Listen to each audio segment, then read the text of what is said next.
everybody. My name is Christina Rowland, and for those of you who do not know me yet, I am an advocate, I am a forensic nurse, I am a mediator, I'm also a child protection specialist, and also the very proud founder of the Independent Child Protection Unit. Just a short disclaimer, although I am an admitted advocate, I'm not currently practicing as a legal professional.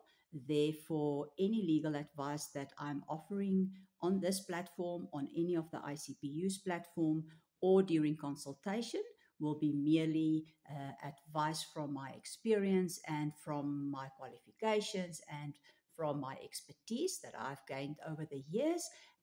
And therefore, if you need legal advice, if you need to litigate or you need to go to court, please see a legal professional that is practicing and that has the right to appear in court. Today, we want to talk about a very controversial case in the media currently, and that is the case of baby Nandi. Baby Nandi is a baby who was placed in a baby box in Edenvale at a non-profit organization called the Tree of Hope. So the Tree of Hope has got one of these baby savers or baby boxes, and baby Nandi was placed in one of those boxes. What happened in the background of this story is that the Edenvale Child Welfare Organization, who is supposed to provide services to the non-profit organizations who are providing services for children and child protection, basically refused urgent medical help to this baby. And then DSD came on, Department of Social Development, then came into the story, and they say, well, the reason why the Edenvale Child Welfare Organization did not help this baby urgently was because baby boxes are considered illegal. Now, we know that is a battle that's been lingering for, I think, approximately 2 years now, where the Department of Social Development have declared that baby boxes or baby savers are illegal in South Africa, and therefore they should stop using these boxes.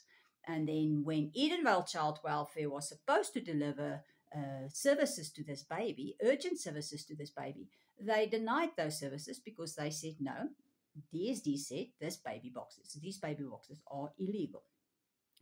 So at the moment, from what we can gather is that because of this denial of medical help, baby Nandi's health deteriorated quickly. But from what I could hear is that in the meantime, the baby was placed in care where she is receiving medical help now. After the Department of Social Development intervened, and there's a whole investigation into this now. We are going to look at both sides of the story. So first of all, what is DSD or the Department of Social Development's approach on these baby boxes? Why do they say that it's illegal? And for us to understand that is we need to understand that there's an act, there's a Children's Act. The Children's Act states that baby abandonment is illegal. So it is illegal whether you drop the baby in a baby box or whether you drop the baby in the street or whether you drop the baby in a dustbin. It doesn't matter. The Act says abandonment is illegal. So the mother abandoning the baby is acting illegally and she can be charged with a criminal offense. Also, Department of Social Development says that babies' rights, and they are correct, constitutional rights, is the right to a name, the right to our identity, and also the right to know the baby's medical background, which they then say that if a baby is dropped in one of these boxes, they don't have a name, they don't have an identity, and they also don't have a medical history. And we agree with that. It's true. It's how it is. And then also they feel that there's a bigger chance of child trafficking and illegal adoptions through these boxes, which are also true. But then look at the other side. Let's look at the side of the nonprofit organizations who states that these boxes are saving babies' lives and we should ignore the law and assist the babies. So what they say is that babies are dying. Babies are dying all over the country, and they're not just dying because of abuse or neglect or whatever reasons babies are dying.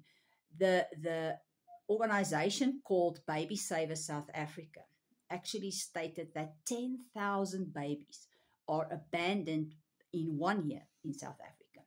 10,000 babies are abandoned in South Africa in 1 year, and they claim that most of these babies, or a vast majority of these babies, are found dead. So they never had a chance. And they feel like at least these baby boxes are giving babies a chance to survive and to live and to get a life that they deserve and get a name and get an identity. Doesn't matter about the medical history, we will find that out eventually, and that's how they feel. When we then look at both sides of this, we find that DSD is on the one side. So the Department of Social Development's got the act that they stand on. They stand on the risk of illegal adoptions and trafficking, as well as the child's right, or the baby's right to her identity, and the rest that we mentioned.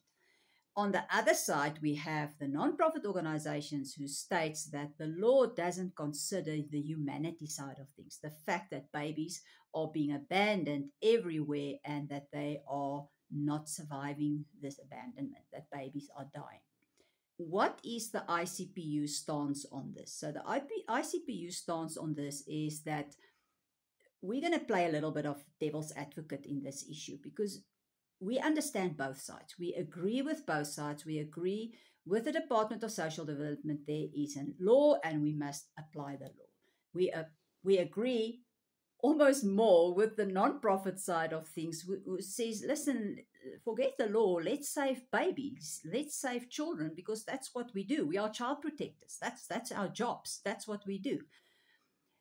And the thing for us as the ICPU, through the work that we do and the experience that we have in cases that we investigate, especially through the case review unit of the ICPU, is we find that the Department of Social Development has got a pattern. There's a pattern of insisting on laws that would divert attention from their inability to enforce these laws.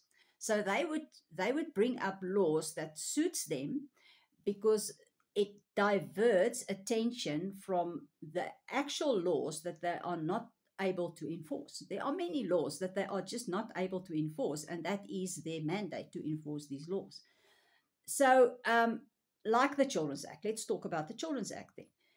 So they would also divert attention to the fact that they have actually lost control. They have actually lost control over the child protection system. There are so many issues within the child protection system that is clearly that the Department of Social Development just don't have the ability to control or to take back control. There's chaos within the Department of Social Development. And we find that in this case, especially with a case running now for 2 years in the courts about the legality of baby boxes, they rather spend taxpayers' money in litigation, in running to court the whole time, in and out, and children are dying in the meantime. And that's the issue that the ICPU's got. Let's have conversation. Let's start talking to one another. Let's get the conversation going about these things. Let's put the law aside. Let's put our own egos aside and start talking about how this affects the children, because they are the ones that's suffering. They are the ones that's dying. And so from the ICPU side, and I get very passionate about this, from the ICPU side, we stand for the rights for children to live. Forget about all the other rights. We stand for the rights of children to live, to just live, to be alive. And every infant and every child should have that right. It is the most important human right, is to have a life. And we will continue supporting organizations that have these baby savers, that irrespective of what the law says, still save babies' lives, because that is the most important thing. And that's the stance of the ICPU. We will stand with these organizations, and we are standing against the bullying of social development, using the laws to bully organizations and child protectors and child advocates into sitting down and keeping quiet. And it's time to stop that. We need to start standing up as child protectors against these bullying tactics that we find within the child protection system. And my message is very clear. DSD, the Department of Social Development, needs to wake up. They need to wake up and realize that children are dying under their watch, and it should stop. And this is just one of those cases. And we will keep on watching this case. We will keep an eye on this case, and we will see how it is developing and where it's going. And and we ask you to support these organizations. I know there is an email going around from Baby Saver South Africa. It's not just an email, it is a advocacy process that they are running to stand up against the law that DSD is implementing now to make these baby boxes illegal, which would eventually mean that all these baby boxes, all these organizations running these baby boxes will have to be closed down. And we need to support them. We need to support them and stand up against this bullying tactics of DSD. If they can't speak and speak up and explain their position, and if they can't take back control over the organizations that they are supposed to control, that they are supposed to oversee, then there is no conversation. So, but thank you very much for watching, and I hope that you understand from my point of view now what the position is with these baby boxes and what the issues are, and just to understand that we need to highlight the issues within the child protection system that is failing our children. Thank you for watching. Follow the ICPU. Support us on any angle. Support organizations that protect our children. And have an awesome day.